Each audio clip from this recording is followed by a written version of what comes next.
Welcome to my channel. महत्त्वाची सूचना. या व्हिडिओमधील सर्व माहिती केवळ शैक्षणिक उद्देशानं दिलेली आहे. ही कोणत्याही प्रकारची गुंतवणूक सल्ला नाही. गुंतवणूक करण्यापूर्वी कृपया स्वतःचा अभ्यास करा किंवा आपल्या आर्थिक सल्लागाराचा सल्ला घ्या. या व्हिडिओतील माहितीवर आधारित घेतलेल्या कोणत्याही निर्णयासाठी आम्ही जबाबदार राहणार नाही. धन्यवाद.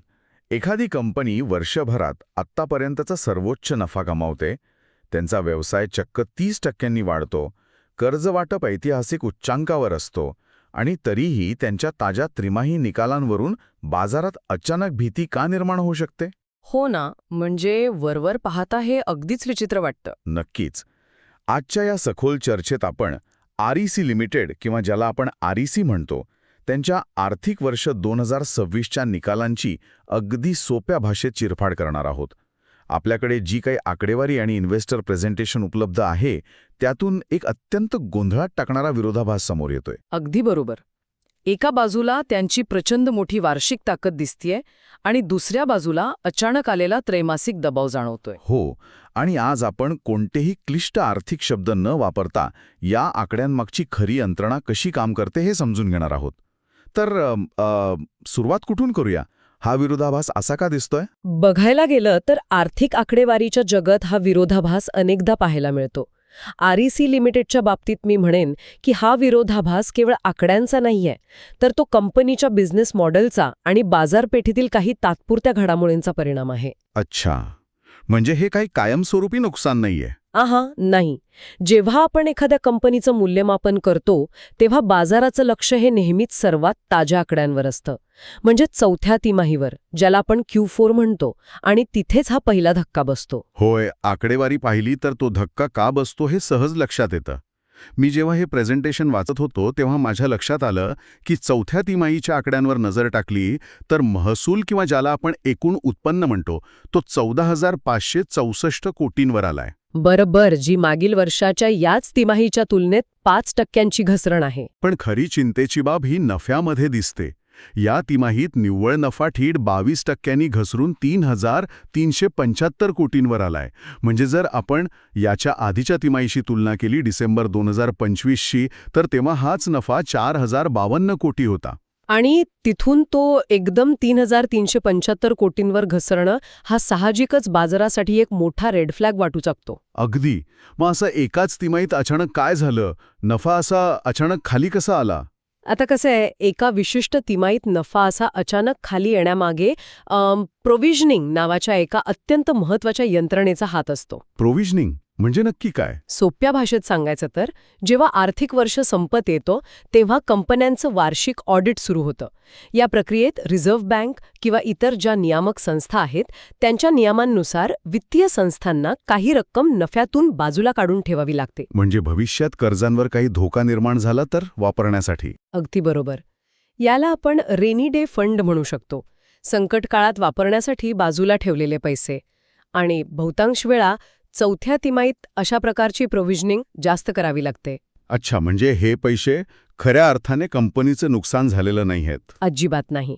ते पैसे बँकेतच असतात, कंपनीकडेच असतात, पण तांत्रिकदृष्ट्या ते निव्वळ नफा म्हणून कागदोपत्री दाखवता येत नाहीत. त्यामुळे Q4चा नफा कमी दिसतो. हे एखाद्या हुशार विद्यार्थ्यासारखं वाटतंय मला. म्हणजे ज्याने संपूर्ण वर्षभर अंतिम परीक्षेत उत्तम गुण मिळवले आहेत, पण अगदी शेवटच्या एखाद्या छोट्या युनिट टेस्टमध्ये त्याला कमी गुण मिळालेत. हसण्यासारखं असलं तरी हे उदाहरण अगदी चपखले, कारण फक्त त्या एका युनिट टेस्टवरून विद्यार्थ्याची हुशारी ठरवणं चुकीचं ठरेल ना. नक्कीच. आणि कंपनीच्या बाबतीतही तेच आहे. कारण आपण जर संपूर्ण आर्थिक वर्षाचे म्हणजेच फायनान्शियल इयर 26चे आकडे पाहिले तर चित्र पूर्णपणे वेगळं दिसतंय. हो, पूर्ण वर्षाचा विचार केल्यास कंपनीचे एकूण उत्पन्न 55,980 कोटींवरून वाढून 59,187 कोटींवर गेले. आणि निव्वळ नफा, तो आकडा तर तब्बल 16,282 कोटींवर पोहोचलाय. ही आत्तापर्यंतची सर्वात मोठी वाढ आहे त्यांच्यासाठी. म्हणूनच या दोन्ही चित्रांमधला फरक समजून घेणं महत्वाचं आहे. वार्षिक आकडे हे कंपनीचा मुख्य किंवा मॅक्रो ट्रेंड दर्शवतात. तुम्हाला माहितीये का, कंपनीचं एकूण कर्ज पुस्तक किंवा लोन बुक आता किती झालंय? 5,80,000 कोटींच्या आसपास काहीतरी आहे का? 5.84 लाख कोटी हे एक महाकाय लोन बुक आहे. जेव्हा एखादी कंपनी 5 लाख कोटींहून अधिक रकमेचं कर्ज बाजारात फिरवत असते तेव्हा एका तिमाहीतील थोडीशी घसरण ही फक्त तात्पुरती गती कमी होण्यासारखी असते. म्हणजे गाडी पूर्ण थांबलेली नसते, फक्त ब्रेकरवरून हळू गेलीये. अगदी तसंच. पण तरीही आपण फक्त प्रोव्हिजनिंगला दोष देऊ शकत नाही. या आकड्यांमध्ये थोडं खोलवर पाहिल्यास नफा कमी होण्यामागे अजून एक महत्वाचं कारण आहे. आणि ते म्हणजे त्यांचं कमी होत जाणारं मार्जिन, बरोबर? होय. आणि इथेच खरा आर्थिक खेळ सुरू होतो. मी उपलब्ध माहितीनुसार पाहिलं की कंपनीचं निव्वळ व्याज मार्जिन किंवा ज्याला NIM म्हणतात ते 3.63% घसरून 3.43% खाली आलंय. आणि त्यांचा इंटरेस्ट स्प्रेड देखील 2.94% 2.62% आलाय. आता जे लोक आपल्याला ऐकत आहेत आणि ज्यांना हे शब्द नवीन आहेत त्यांच्यासाठी सांगायचं तर इंटरेस्ट स्प्रेड म्हणजे कंपनी ज्या दराने बाजारातून पैसे उचलते आणि ज्या दराने कर्ज म्हणून पुढे देते त्यातील नफ्याचं अंतर. हो. म्हणजे उदाहरण द्यायचं झालं तर जर कंपनीने 6% बाजारातून पैसे घेतले आणि 8% पुढे ग्राहकाला कर्ज दिलं तर तो 2% त्यांचा स्प्रेड असतो. अगदी सोपं. आणि इथे हा स्प्रेड कमी होत चाललाय. याचा सरळ अर्थ असा की त्यांची नफा कमवण्याची क्षमता थोडी आकुंचन पावतीये. बरोबर.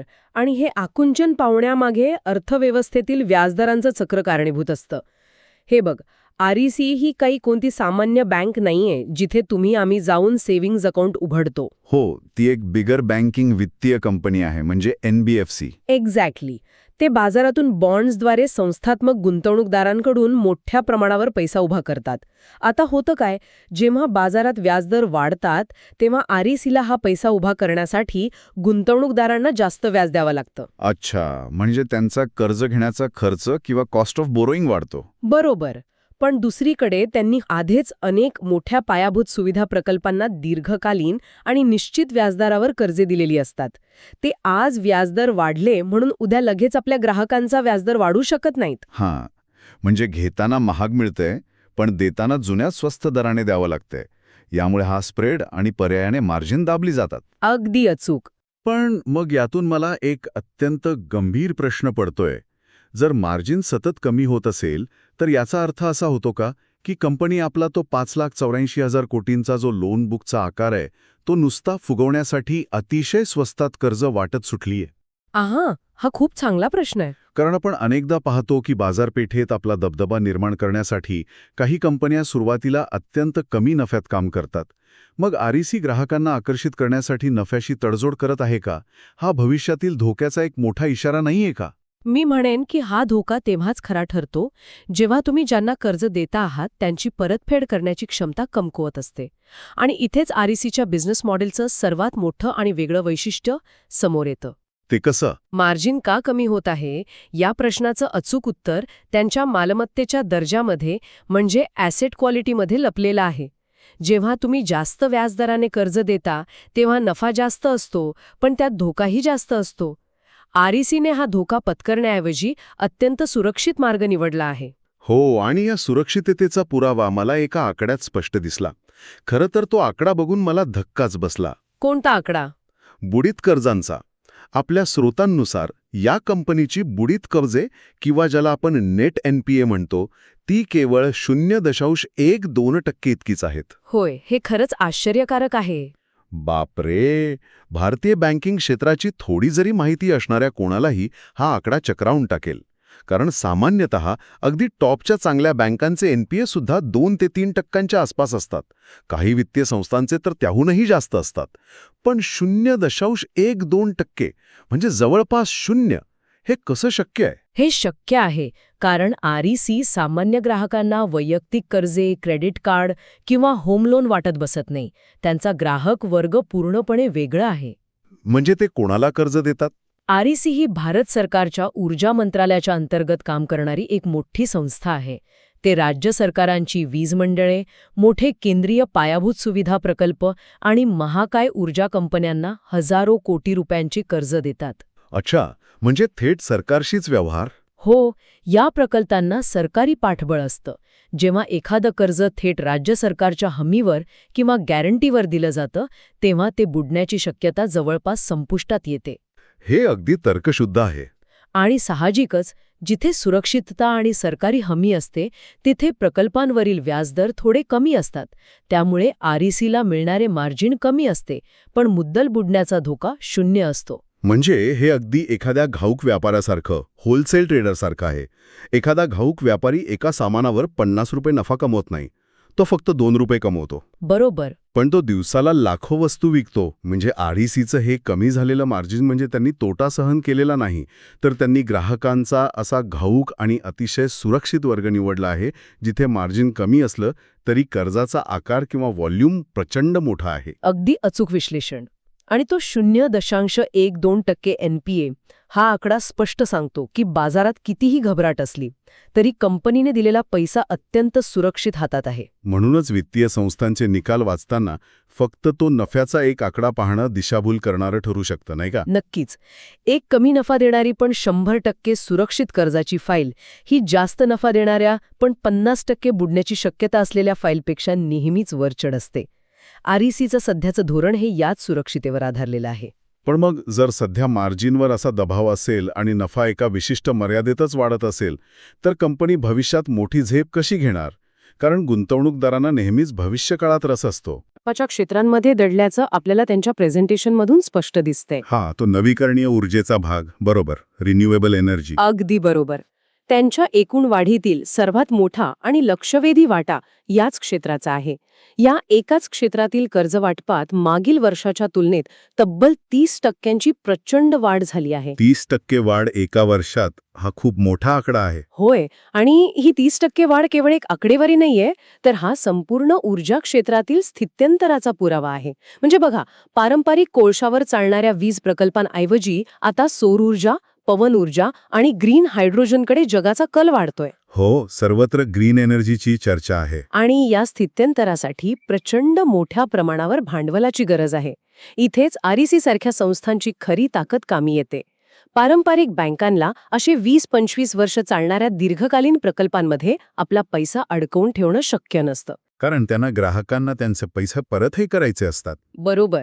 पण आरईसी सारख्या NBFCs दीर्घकालीन बॉन्ड्सच्या माध्यमातून पैसा उभा करतात आणि तो या ग्रीन एनर्जी प्रकल्पांना पुरवतात.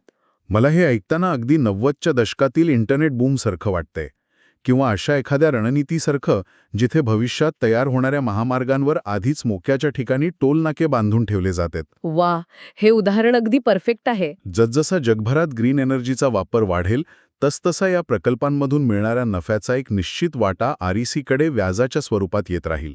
आणि सगळ्यात महत्त्वाचं म्हणजे याला सरकारचं प्रचंड मोठं पाठबळ आहे. नक्कीच. कारण कोणत्याही देशाला जर आपलं कार्बन उत्सर्जन कमी करायचं असेल तर त्यांना अशा वित्त संस्थांशिवाय पर्यायच नाहीये. कोळशाच्या कारखान्यात तुम्हाला दर महिन्याला कोळसा विकत घ्यावा लागतो, पण सौर किंवा पवन ऊर्जेमध्ये सूर्यप्रकाश आणि वारा फुकट असतो. तिथे चालवण्याचा खर्च किंवा ऑपरेटिंग कॉस्ट खूप कमी असते. आणि पवनचक्क्या उभ्या करण्यासाठी लागणारा सुरुवातीचा खर्च म्हणजे कॅपिटल एक्सपेंडिचर तो प्रचंड असतो. हे सुरुवातीचे हजारो कोटी रुपये कोण देणार? आरईसी. हो, हे भांडवल पुरवण्याचं मुख्य इंजिन आरईसी आहे. त्यामुळे ही 30% वाढ हा केवळ एक सुरुवातीचा टप्पा आहे. आगामी दशकात हा आकडा आणखी वेगाने वाढेल. पण इथे माझ्या मनात एक शंका निर्माण होतीये. जर हे सगळे दीर्घकालीन प्रकल्प आहेत आणि नफा मिळायला वेळ लागणार आहे, तर सध्याच्या गुंतवणूकदारांनी ह्या कंपनीवर विश्वास का ठेवायचा?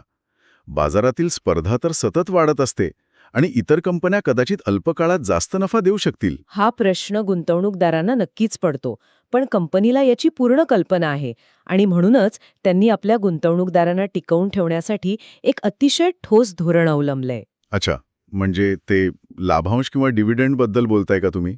हो, फंडामेंटल्स आणि भविष्यातील वाढीव्यतिरिक्त त्यांनी फायनान्शियल इयर 26 मध्ये प्रति शेअर 18.55 रुपये इतका घसघशीत लाभांश जाहीर केला आहे. हा लाभांश म्हणजे एका अर्थाने गुंतवणूकदारांना दिलेला परतावा आहे. 18.55 रुपये प्रति शेअर, हे खूप आकर्षक आहे. होय.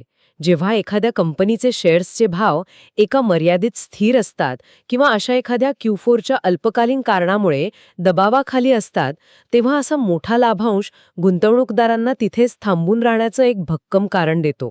म्हणजे बाजारात जर शेअरची किंमत काही काळ खाली आली तरी तुमच्या बँक खात्यात येणारा हा लाभांश तुम्हाला एक प्रकारची आर्थिक सुरक्षितता देतो. हे एक अतिशय संतुलित बिझनेस मॉडेल वाटतंय मला. एकंदरीत आपण जे सुरुवातीला म्हटलं होतं की पहिल्या नजरेत चित्र धुसर वाटतं, ते आता स्पष्ट झालं असेल. नक्कीच. एकीकडे अल्पकालीन नफ्यावर दबाव आहे, मार्जिन थोडे कमी झाले आहेत, पण दुसरीकडे 0.12% NPA सारखी अभेद्य सुरक्षितता आहे. भविष्यातील ग्रीन एनर्जीमध्ये 30% आक्रमक वाढ आहे आणि सोबतच गुंतवणूकदारांना खुश ठेवणारा लाभांश आहे. जेव्हा तुम्ही फक्त चौथ्या तिमाहीतील ती 22% नफा घसरलेली बातमी पाहता, तेव्हा चित्र निराशाजनक वाटतं. पण जेव्हा तुम्ही ती घसरण प्रोव्हिजनिंग आणि मार्जिनमधील बदलांशी जोडता आणि नंतर तेच आकडे 5,84,000 कोटींच्या प्रचंड लोन बुकशी जोडता, तेव्हा हेच निकाल एका अत्यंत भक्कम आणि दूरदृष्टी असलेल्या कंपनीचे वाटू लागतात. आजच्या या सखोल चर्चेतून आपण REC लिमिटेडचे आर्थिक निकाल केवळ वरवर वाचले नाहीत, तर त्यामागील खरं अर्थशास्त्र समजून घेतलं. अल्पकालीन घसरण ही कधीकधी दीर्घकालीन झेपेची पूर्वतयारी असू शकते, हेच यातून स्पष्ट होतं. अगदी खरंय. आजच्या या चर्चेच्या शेवटी जाता जाता एका नवीन आणि अत्यंत कुतूहल निर्माण करणाऱ्या विचारावर आपण थांबूया. कोणता विचार? बघा, आपण सतत ग्रीन एनर्जी, हवामान बदल आणि सौर ऊर्जेबद्दल ऐकतो. जसजसं संपूर्ण जग या हरित ऊर्जेकडे वळत आहे, जुने कोळशाचे कारखाने बंद पडून तिथे समुद्रात आणि वाळवंटात पवनचक्क्या उभ्या राहत आहेत, तसतसे भविष्यातील खरे पॉवर ब्रोकर किंवा जगाला चालवणारी शक्ती कोण असेल? सामान्यतः लोक म्हणतील की तंत्रज्ञान कंपन्या. हो, आपण नेहमी विचार करतो की जे तंत्रज्ञान बनवतात, जसं की बॅटरी बनवणाऱ्या कंपन्या किंवा सोलर पॅनल बनवणाऱ्या फॅक्टरीज, ते जगावर राज्य करतील. पण जर या सर्व महाकाय बदलांना पैशाचे इंजिनच मिळालं नाही, तर ते एका इंचभरही पुढे सरकू शकणार नाही. हे मात्र 100% खरंय. तर मग भविष्यातील जगाचे खरे सत्ताधीश हे वीज निर्माण करणाऱ्या कंपन्या नसतील, तर REC सारख्या त्या पडद्यामागे काम करणाऱ्या वित्तीय संस्था असतील का, ज्यांच्या पैशावर आणि भांडवलावर हे संपूर्ण नवीन जगाचं भविष्य उभारलं जात आहे? तंत्रज्ञान कितीही प्रगत झालं तरी त्याची चावी शेवटी ज्याच्या हातात पैसा आहे त्याच्याच हातात असते का? हा खरोखरीच विचार करायला लावणारा मुद्दा आहे. या प्रश्नावर नक्की विचार करा. एका नव्या आणि रंजक विषयाच्या सखोल विश्लेषणासह आपण पुन्हा भेटू. तोपर्यंत नुसत्या आकड्यांवर जाऊ नका, त्यामागची खरी कहाणी शोधत राहा. व्हिडिओ आवडला असेल तर लाईक करा आणि अशाच युजफुल व्हिडिओसाठी चॅनलला सबस्क्राईब करायला विसरू नका.